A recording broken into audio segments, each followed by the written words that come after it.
Congressman Jamaal Bowman. Congressman, this is the second interview that we have, right? That we had one on Zoom before you were elected, and Yes. this one in person. We had a couple Zoom meetings, but that don't count. Okay.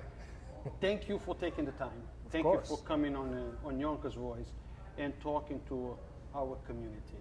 Yonkers Voice has a very large community, many people that support it. You know, Yonkers, it's basically a democratic city, and the support behind you was great. And we thank you for taking the time to sit down with us. Of course. 6 months to the day, basically, that you became a congressman. What have you done, sir? Well, so I was sworn in January 3rd.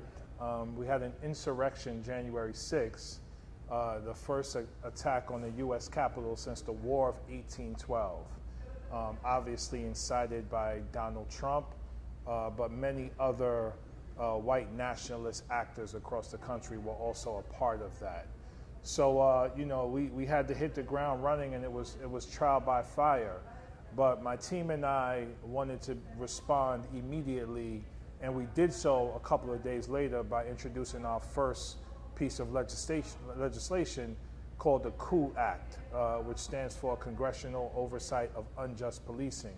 Because we found out and we knew going in that law enforcement had information prior to January 6th that wasn't, we had questions around, was it shared effectively, was it shared efficiently, was the FBI communicating with Capitol Police and DHS, and were there Republicans and or Trump complicit in the attack of January 6th? So the COO Act looked to form a commission that really investigated what happened on January 6th, and we're happy that just a couple of weeks ago, about a week ago actually, Speaker Nancy Pelosi announced the formation of that commission, which is really exciting. We also introduced legislation to invest and support the care economy and care infrastructure, really focusing on child care and seniors who need home care as well. Did you want to stop and say something? Yeah, I want to stop and say, let's go by phases. Let's talk about the first thing, the insurrection. Yes. You just said that incited by Donald Trump? Yes. Because in the beginning, we heard that it was BLM members that were there, then it became Antifa, then it became the FBI, everyone but Donald Trump. Yeah. Are you sure that Donald Trump was inciting this thing, sir? Well, the House voted to impeach Donald Trump shortly thereafter, and many Republican senators also supported the impeachment of Donald Trump, which is evidence of him being a major part of the insurrection. I mean, he gave a speech to supporters on the day that we were voting to confirm the election results.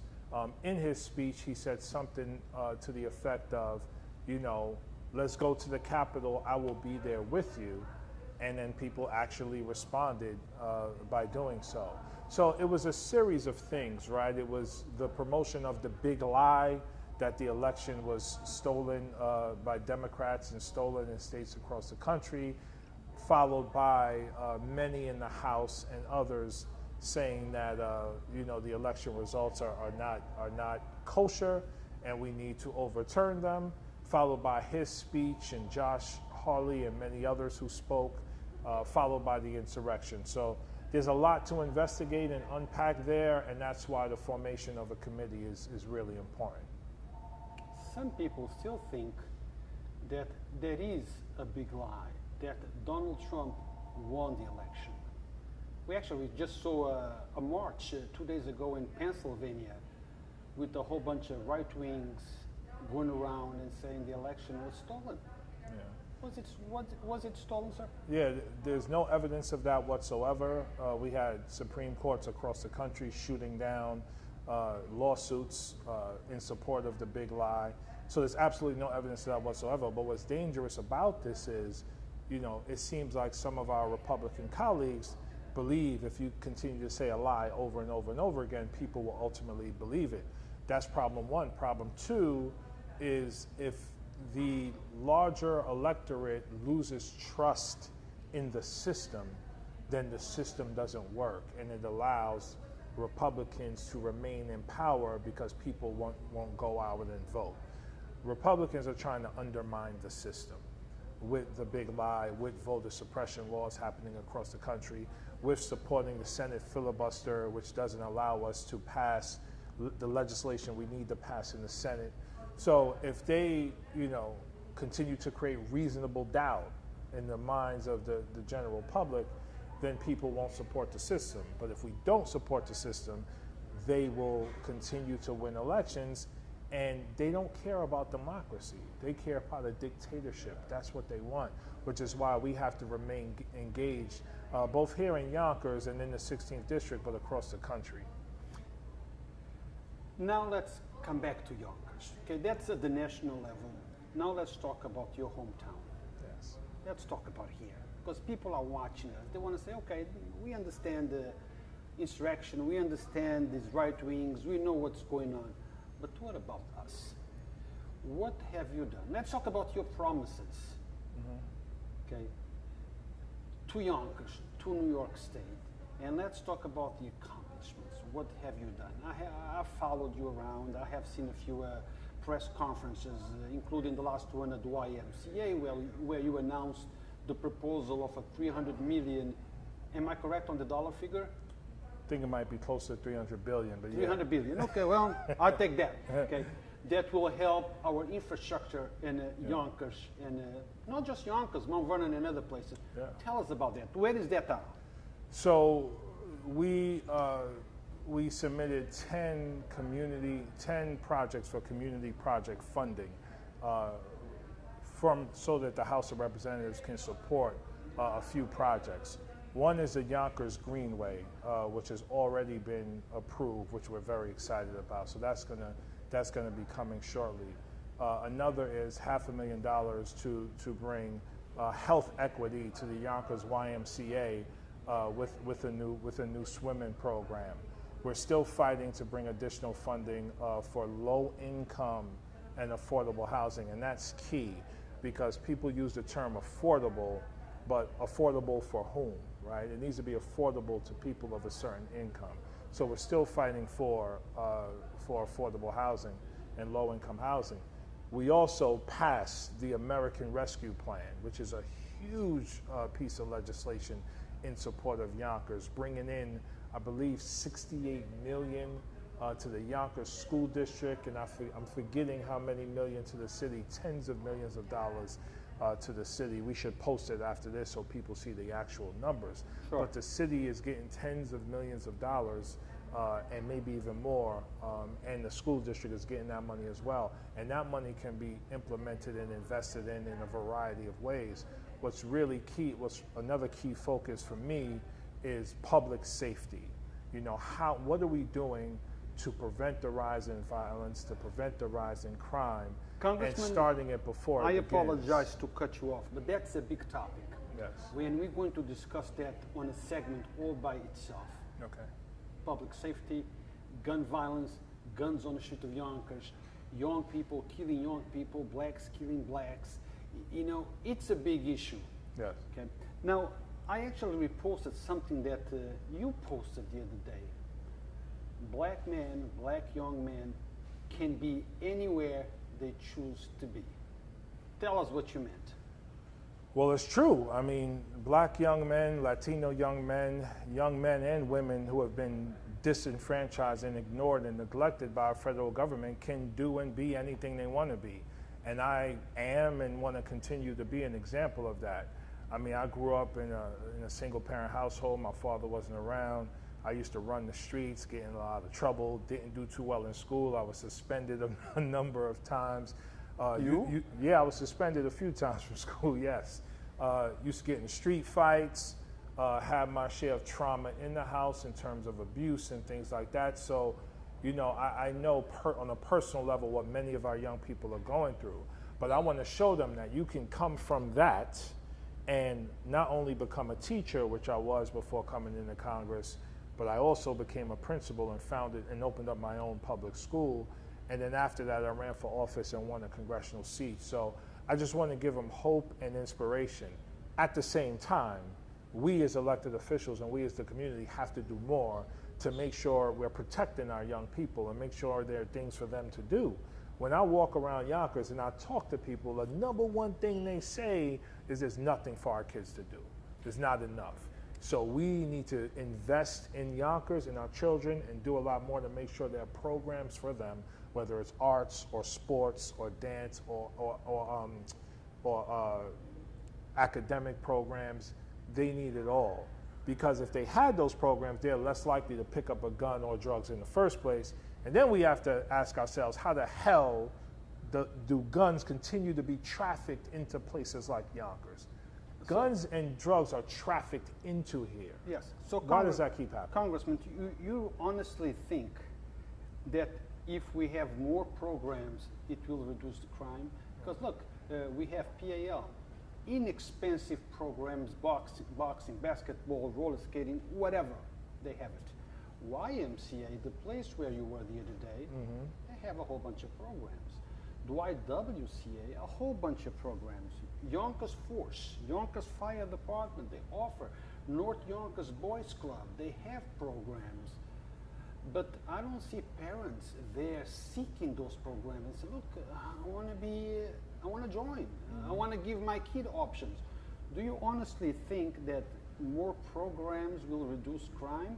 Or is it a mindset that is increasing the violence in the city of Yonkers?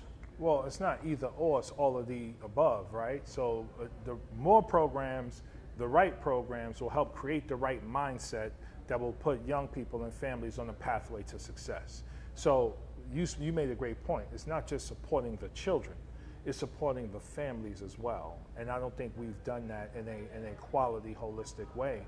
And it can't be, you mentioned PAL, YMCA, YWCA. It can't be those programs working in isolation. They have to work in collaboration with our school system and with our social service departments. And we need more. Yonkers is one of the biggest cities in the state of New York. So 3 programs isn't going to be enough to meet the diverse needs of the people in Yonkers. And I want to highlight the education piece, which is a key piece. I used to be an educator for 20 years. We need to make sure we are supporting our families, what I say, from conception to career. As soon as we know a family is expecting, how are we surrounding that family with a nurturing environment so that child develops in the healthiest of ways, so that when they hit kindergarten, they're hitting the ground running and they're not behind the 8 ball. The first 1,000 days of life are critical for our children. That's where we have rapid brain development. So where are the universal child care programs, the early childhood programs? We need all of that. It's a conception to career vision that we need, not just piecemeal and spotty supports. Now, Congressman, do you think that perhaps we look for many reasons to justify the violence instead of looking for reasons not to have violence? Because I say, violence happens because we don't have this, we don't have that, we don't have that. When I grew up in South Africa, we had none. No programs. We had the bicycle and the beach. Okay? And guns still... Beach is nice. Yeah, beach is nice. Yeah. And guns still existed. But we didn't pick them up and shoot anybody. Do you think that it has anything to do with how those young men and girls and women were raised? Maybe there is a link in the connection of on a chain of education that is missing? Is there a principle that it's not there? Because I see a lot of people blaming the parents. If you raised your child well, this wouldn't happen. If you done this wouldn't happen.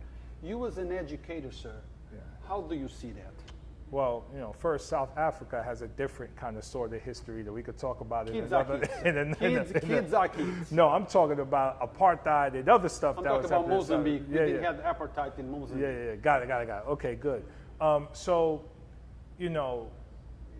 we have to, if we're going to blame anyone in what's happening in communities like Yonkers and Mount Vernon and others, we have to blame government officials historically, because government officials historically have not fought for and have completely neglected communities like Yonkers and Mount Vernon, and have specifically designed policies that are harmful to places like Yonkers and Mount Vernon. There's a reason why, you know, Bronxville, Hastings, Scarsdale, Mamaroneck, and Rye look the way they do and have the resources that they have On that note, versus Yonkers, Mount Vernon, and parts of New Congressman, Rochelle. on that note, we need to take a commercial break. Okay. Because, you know, that's how things work. Guys, Dos Marias, 200 New Main Street, the best Mexican restaurant, not just in Yonkers. I can say in the county and perhaps the state. Come on down, have some tacos, enchiladas, whatever you want. Mexican cuisine, the best around. And at the same time, you can have a drink or two and mix and mingle and make new friends. Great place to come. Don't forget to come down and support Yonkers local businesses. I had to put that in. So. No worries. That's you. I can't do that, but that's good. Yeah, but that's me. That's me. Yes. So yes, let's talk about the difference. Oh, guys, another thing that I want to bring up. The questions that I'm asked the congressman does not necessarily mean that I support those questions or I don't. Those are questions that lots of people are asking. And I want the congressman to educate, to inform the people and show the difference of why things happen the way they happen. Yeah. Okay. So yes, let's talk about the difference. Mamaroneck, Bronxville, Hastings, Dobbs Ferry. What's the difference? Is this done by design? Is that what I'm hearing it? Oh, 100% by design. The white suburbs and the white upper middle class communities were built on the backs of a federal policy called the New Deal. So America was struggling after World War II and after the Great Depression to rebuild its economy. So the New Deal was implemented by Franklin Roosevelt at this time. And part of the New Deal, there were many aspects to it, the GI Bill, Social Security, and other parts, but a big part of it was access to housing and home mortgages. So the federal government subsidized home mortgage loans to build the white middle class, while black and brown communities were left in the ghettos with public housing and lead paint. And those communities were redlined, which means they were devalued simply because they were black, and black people weren't allowed to access the federal home loans. So over a 30-year period between 1932 and 1962, almost 200 billion, which in today's dollars, $1 trillion, were invested to build the white suburban middle class. And only 2% of those loans went to black people. And then over the years, since then, even with the Federal Housing Administration coming with new housing policy, public housing in particular has been disinvested over 30 years, and for the last 10 years hasn't received a dime from the federal government. So because schools are funded by local property taxes, if you live in a wealthier community, your schools receive more funding than if you live in a place like Yonkers. And then when you consider the globalization, industrial revolution, whereas many black folk were benefiting from industrial jobs in the past, those jobs went overseas. So then we didn't have any jobs. So they underfunded our schools, federal policy, underfunded schools, didn't allow us access to home mortgages, took away job opportunities, didn't bring any of that stuff back. But you know what they brought? Police officers. And this began the war on drugs and the mass incarceration of black and brown people. So it's been a vicious cycle, but it's been facilitated by the federal government. So, sir, is it time for this deal to expire? Well, yeah, it's time for what we are implementing or calling for is a Green New Deal, which would be us rebuilding our economy, focus on green infrastructure, because when you talk about water quality, air quality, and how old our buildings are, we need to get to a place where we don't use fossil fuels at all. Clean, green, renewable energy, and we need to get there within the next 10 years. So we're calling for a Green New Deal. So it would grow millions of jobs in the industrial sector, but it will also grow millions of jobs in education and nursing and in the care sector. See, the care economy is disproportionately represented by Black and Latino women. So those who provide care for our seniors, those who are teachers, nurses, or provide child care, they work their butts off, but we never pay them a living wage, and we don't provide them access to health care. And there's so much more that we don't provide. So a Green New Deal does all of that, and it deals with the issue of racial justice, because the New Deal it was rooted in racial injustice. So we're trying to reverse that now. Now talk about the brand new Green New Deal. Green New Deal, and yep. talking about the water quality. Let's talk about the water quality, in regards to the work that is being done in Yonkers that you are involved in. Yes. Please tell the community what's going on with that. Yeah, so not just in buildings, but in schools. Talk about the water, You mean the water treatment plant? The water treatment yeah, plant. So again, water treatment plant, old infrastructure, needs a tremendous amount of upgrade. It impacts the quality of the water, but it also impacts the quality of the air, because many people who live near the water treatment plant have to deal with these horrible smells on a consistent basis. You can't have your kids go out to play or hang out in the street if the smells are that strong. So it's quality of water and quality of the air, and we put in a community funding project to hopefully invest in the redesign and restructuring of the water treatment plant here in Yonkers. And fingers crossed, we're hoping that it'll be approved sometime in the next couple of months. And if it is approved in the next couple of months, when should we expect to see the improvement? Probably within a calendar year. I don't know the time frame, but the money is a part of the fiscal spending for 2022. Okay.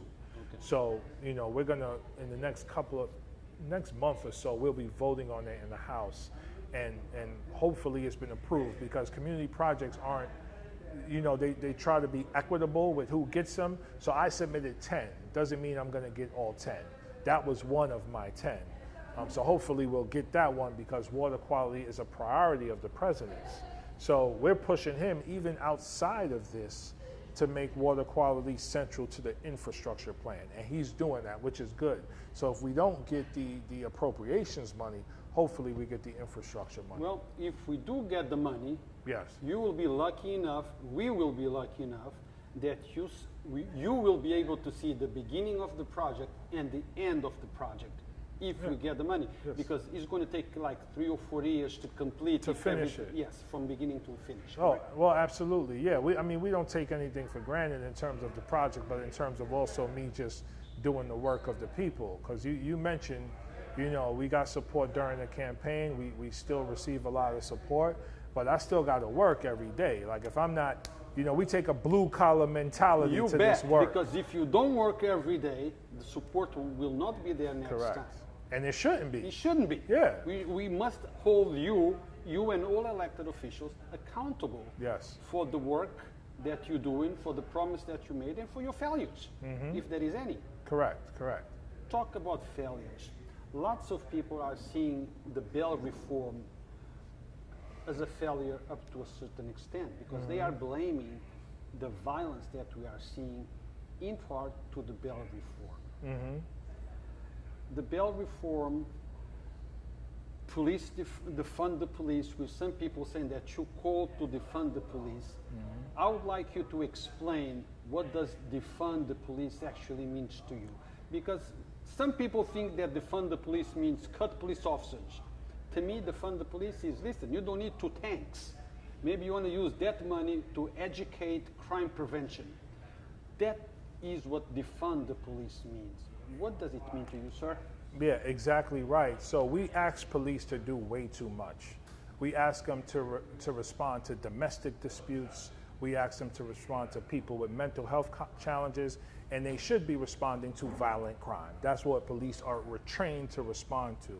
So, what we see as a result of that is you'll see police follow their training and kill someone who has a mental health challenges, where if someone else responding to that, you'll see them de-escalate the situation, and now we can provide the domestic supports or mental health supports that person requires. And then to your point, the over-militarization of police, whether it's tanks or military gear, as well as the occupation by police in certain communities that don't have other resources.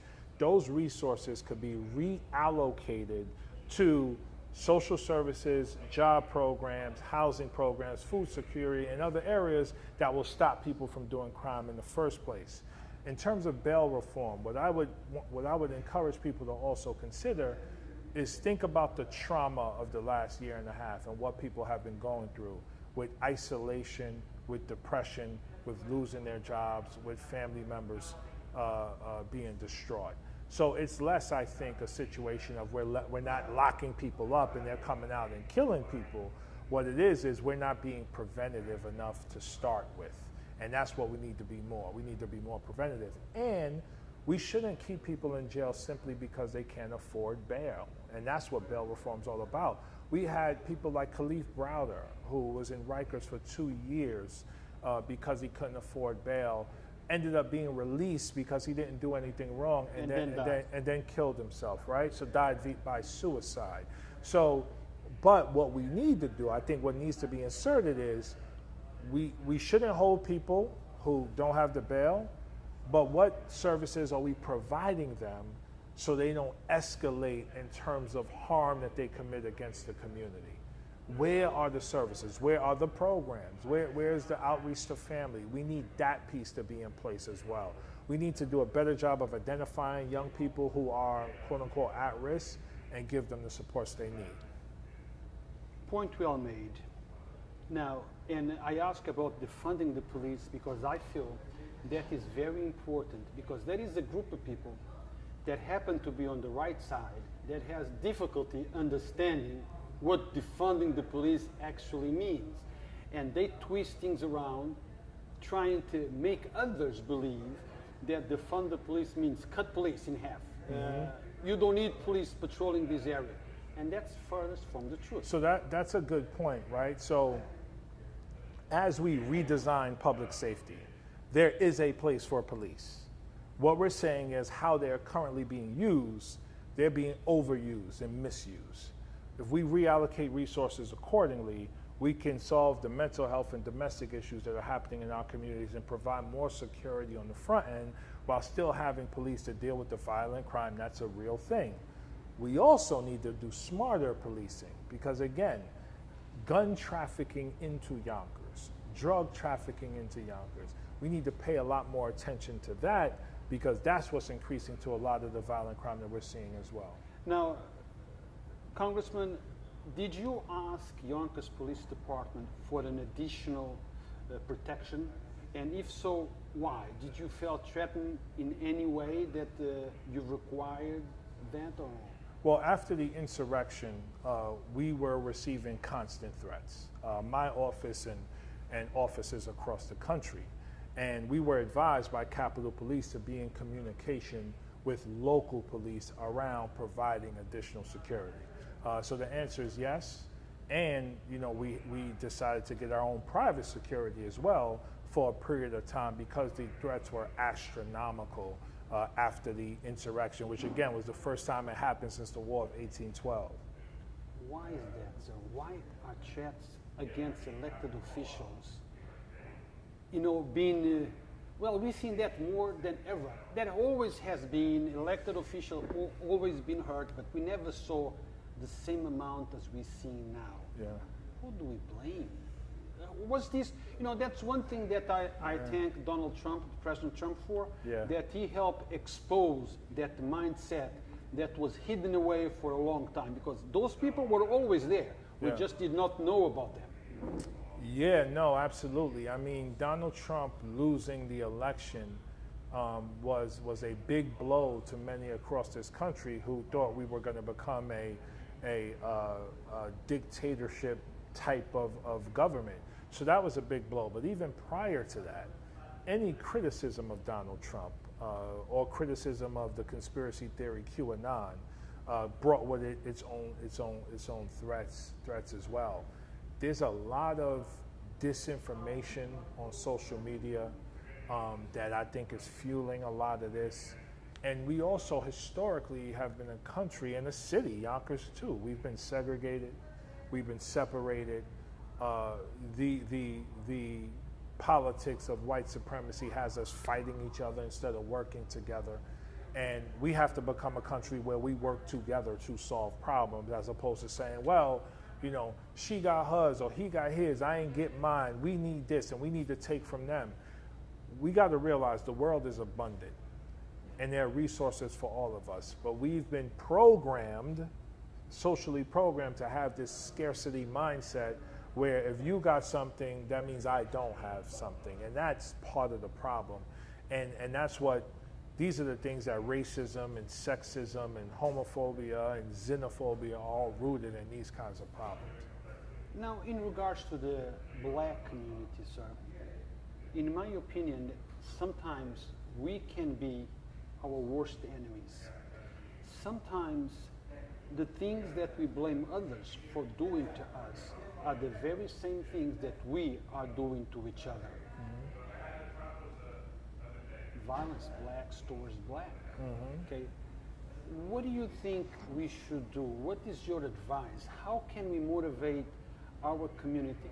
Look, regardless if it's blacks, if it's white, how can we motivate to tell and teach people that violence is not the way to go? Yes, we need programs, we need this, but because there is a lack of such a things, we don't have to pick a firearm and do harm to another person. Anything that we can say to the parents that can help them be more proactive. I'm not too much into reactive. I would like to be proactive, prevent the crime, stop the crime, or at least minimize the crime. Yeah. What is your view on that, sir? Well, I think there's a lot of beauty and excellence and achievement and accomplishment in the black community that isn't uplifted enough and isn't celebrated enough. I think we often look at the negative that's happening, particularly in the black community, and we uplift that. That's also rooted in white supremacy, and that's also rooted in how our minds have been colonized by the idea that white is excellent and black is inferior. And just walking the streets while black is a burden in and of itself because of the racism in our society.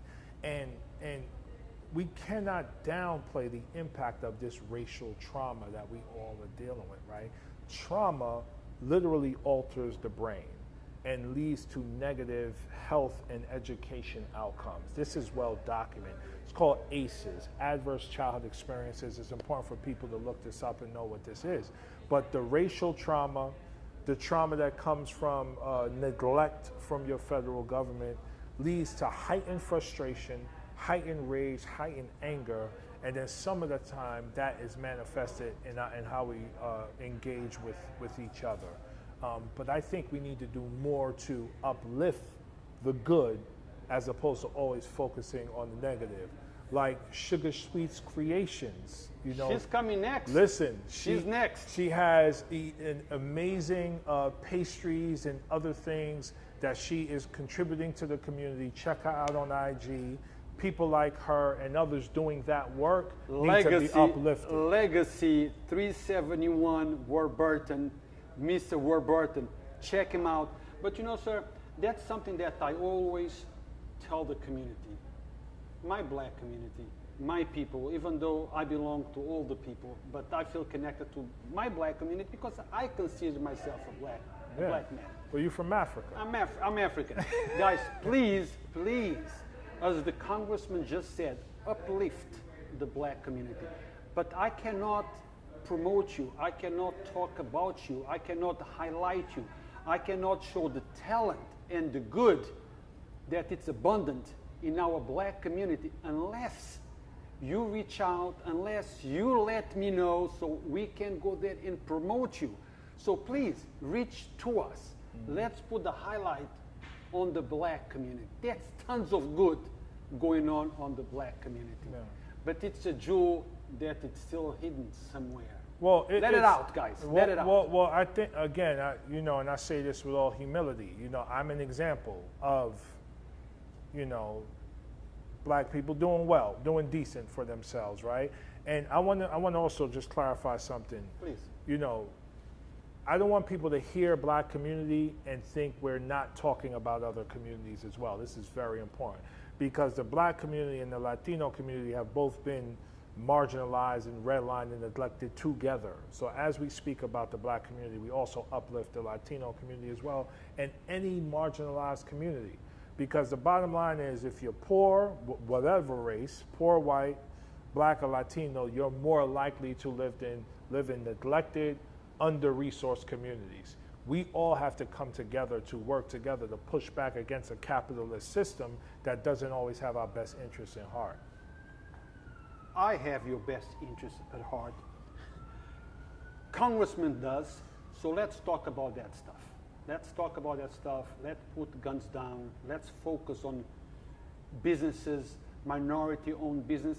And look, and white business, it does not matter. We are all human. Small business. Small business. Because the large corporations are crushing small businesses. Exactly. Yeah. What else, sir?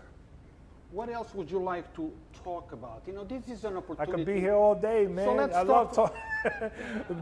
My favorite part of the job is going into the community and just walking down the street and talking to people. Have you been at my friend's store, Legacy on 371 Warburton Avenue? I don't know. I don't think Gus? so. Or then you I need gotta to go. check it out. You gotta check it out. Okay. Yeah. Good stuff.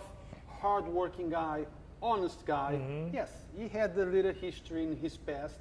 You learn from it. That's okay. That's okay. That's what I tell people. Yeah. It's okay. Let's talk about the now. Yeah, 100%. So you asked what else? This is really important. So we're gonna have a career fair at the end of this month, the end of July, that we really want Yonkers to come out strong for. It's gonna take place in Co-op City at the moment, but we're gonna give people access to transportation to get over there. And this is just the first one. We're gonna have many career fairs, and there will be one in Yonkers. And this is important because people need the dignity of work and the dignity of a job, and they need to be paid an equitable wage and put money in their pocket. So this career fair is key. Now, doesn't matter if you have a college degree or a high school diploma. These are jobs for anyone who is looking to find employment. So this is key. And these are programs that will help the development of people who aren't yet job ready. So we're talking about workforce innovation, workforce development, helping you develop the skills you need to be job ready. And then the other thing I want to mention is this, you know, sometimes people make a mistake in their life and they live the rest of their life trying to atone for that mistake. We need to create an environment and a country where you make a mistake, you're held accountable for that mistake, but now you get back on the horse and we provide opportunities for you. Also, there are many people out there who didn't do too well in school and struggle academically and need academic support, and they're ashamed about that. So we need to provide adult education opportunities as well, because someone may want to finish their high school equivalency or continue on to college, or just learn a new skill where they, you know what, I don't want to work this job making 15 an hour. I want to learn a new skill and make 25 an hour and have more opportunity for upward mobility. So it's job ready for now, but it's also consistent development, because this is a key piece. There's no longer one person going into a career working 40 years and then retiring with a good pension. We have to continue to learn and grow and develop within the workplace so that we're ready for the new jobs that are coming for the 21st and 22nd century. So the key skills are the technical skills that we have, but it's also the cognitive skills of learning, unlearning, and relearning new skills for new careers. I don't know if you know about this, but there is a Long Island school. I think it was founded by Mr. Glassman, the one from Greystone Bakery. They are trying to bring a program to Yonkers that is focused, or will be focused, on kids that are high school dropouts, to give them the opportunity to get a high school diploma, not GED, an actually diploma. Nothing wrong with the GED, by the way. Nothing wrong with the GED. Because you can still get access to many opportunities with that. But nothing wrong with having both options. Of course, okay. Yeah. Would you support something like that, sir? Well, I need to know more details, but it sounds like I would. Maybe. I mean, for me in education, it was always about creating pathways for kids. Create pathways for young people, create pathways for their families, whatever that pathway is. There's brilliance in Yonkers and Mount Vernon and the Bronx and many places that is untapped. We have to do a better job of bringing resources and unlocking that brilliance. And with the American Rescue Plan, we're bringing in a lot of money into Yonkers, bringing in a lot of money into Yonkers public schools, and there's more money coming with the jobs plan and the families plan. But how is that money going to be invested in our young people? That's the key. Well, I don't know if you noticed, Congressman, I'm asking you on this interview very basic questions. We could be talking about policies, bills, and all that. But at the end of the day, the average person that is walking around the street doesn't care much about that. Some don't even understand that. Maybe I don't, because I'm not politically inclined. I just use my platform to interview people like you, where you can explain to the community what really goes on. What I care about is what goes on in my city. Okay, how is the crime in my city? Do I have enough programs in my city? How is the homeless situation in my city? Is my city taking care of the homeless? Are they passing the buck? Okay, or this is not my responsibility. This is the county's responsibility. Guess what? They are right here in Yonkers. It's your responsibility. We have a problem with the homeless. I go around and I see them. They dying in parking lots, in garages, behind trees, in parking lots. What are we doing? What are you doing at the state level to address the homeless? Now, homeless is not an issue exclusively to Yonkers, but we are in Yonkers and we talk about Yonkers. What are you doing to deal with that situation, sir? Just point of clarification, I'm at the federal level, not the state level. But to your point. But what you say is very important. Yes. Well, to your point, we can't pass the buck. We as elected officials have to work together to solve the problem. No one in this country, in the wealthiest nation on earth, should be without a home, number one. Number two, we know that our homeless population need additional services as well as housing. Because, there was a recent study that showed about 50% of people who are homeless suffer from traumatic brain injury.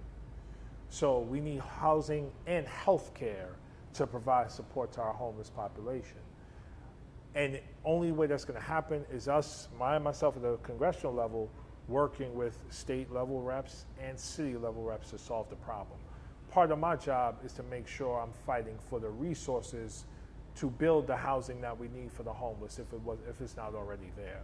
And that's what's coming with the jobs plan, and that's why we're asking the president to do more when it comes to housing, because what's currently being invested is not enough. But the money is only part of the problem, because then the money comes to the state and local level, and how that money is spent to support our homeless population is critical. And again, the same way we talked about a holistic approach for our children and vulnerable families, we need it for the homeless as well. We have been a government that has discarded people who we consider to be undesirable, children with special needs, our homeless population, people of a certain race, women. We've discarded and marginalized people who we think are less desirable, and that's what we're trying to transform. I think that's what our election was all about. I think when you see progressive elections across the country, that's what it's all about. Yes, we need to hold people accountable if they commit harm against the community, yes. But what are we doing so that 2 years from now, 5 years from now, 10 years from now, 100 years from now, Yonkers, when we talk about crime, for example, is more like Scarsdale and less like parts of the Bronx? That's what we should be moving towards. Now, Congressman, if we fast forward 3.5 years from now, 4 years from now, and we decide to have an interview, what would you like to be telling me in regards to the things that you have done? Yeah, I mean, it's not only about what I have done personally, right? It's how, and it's not even about me. Like, how is the community talking about me, right? If 3 years from now, the community is like, I love Mr. Bowman, we didn't have anything over here, and now we built this workforce innovation center, and the schools used to be like this, and now they're like this, and my kids are excited to go to school, and the poverty rate was 20% when he first got elected, and now it's 2%.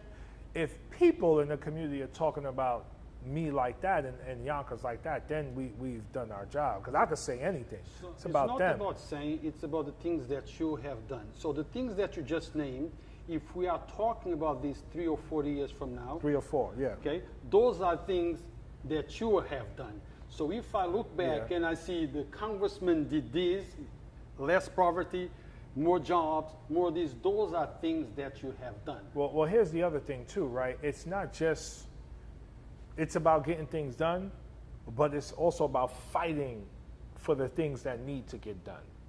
Because, you know, I don't know what's going to happen in 2024, but if we have a Republican president and Republicans take control of the Senate and the House, then they are going to control how things move versus Democrats.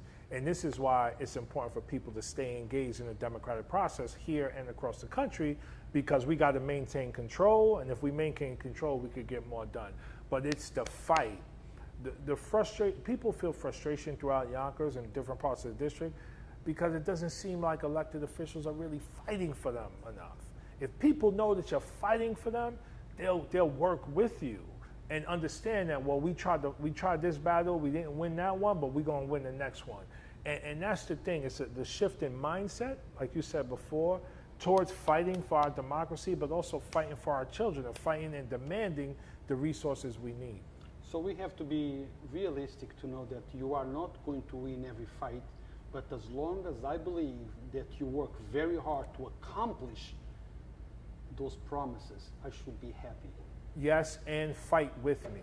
And fight, right. So not just, so hold me accountable and fight with me, because we have 2 U.S. senators in New York State that are very powerful. We have to be in consistent communication with them to push for legislation as well. You talk about the majority. Majority Leader Chuck Schumer, who's been great, by the way, since I've gotten into office as a mentor and pushing for things that matter, like canceling student debt and other issues, and Senator Gillibrand. We have to consistently be engaged with them and in pushing for the things that we want, and also fighting along with me, but not just at the federal level, at the state, county, and city level as well, because so much happens here locally. And we need to make sure that the local elected officials hear from the people and hear what's happening so that they can do the right thing by them as well. Well, you know, I strongly believe that not everything in life should be serious. So I'm going to tell a joke. I don't know if it's a joke. I don't know how they're going to take it. But August 15, it said that Donald Trump will be reinstated on August 15. That's what they're saying. You're smiling like nonsense, but that's, some people believe that. Any remote possibility that might happen, maybe 1%? Nah, not at all. That's not going to happen. And my hope is that my colleagues in Congress are paying more attention to those factions throughout the country to make sure that not only does it not happen, but that we all remain safe, right? So when we talk about, you know, law enforcement and them responding to violent threats and potential, this is what we're talking about, right? Because there are people out there who have committed harm and are looking to commit harm against the American people. And when we talk about Donald Trump, we're talking specifically about white supremacists and white nationalists. So no, there's a 0 chance of that happening, and I think my colleagues are more focused on making sure nothing crazy happens on August 15th. Now, we started this interview with the insurrection, and we're going to end with the insurrection. There is objections to an investigation on what happened, how it happened, why did it happen, who is responsible for it happening.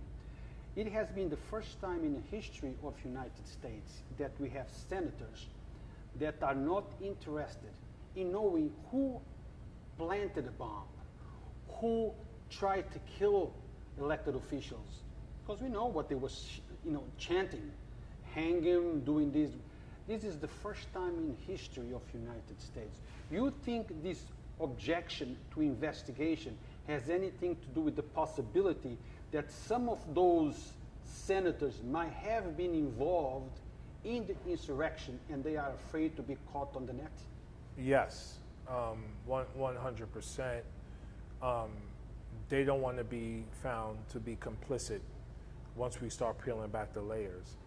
And Republicans have been focused more on being obstructionist than anything else. They don't want to work with Democrats at all, because the first suggestion for a commission, it was going to be completely bipartisan.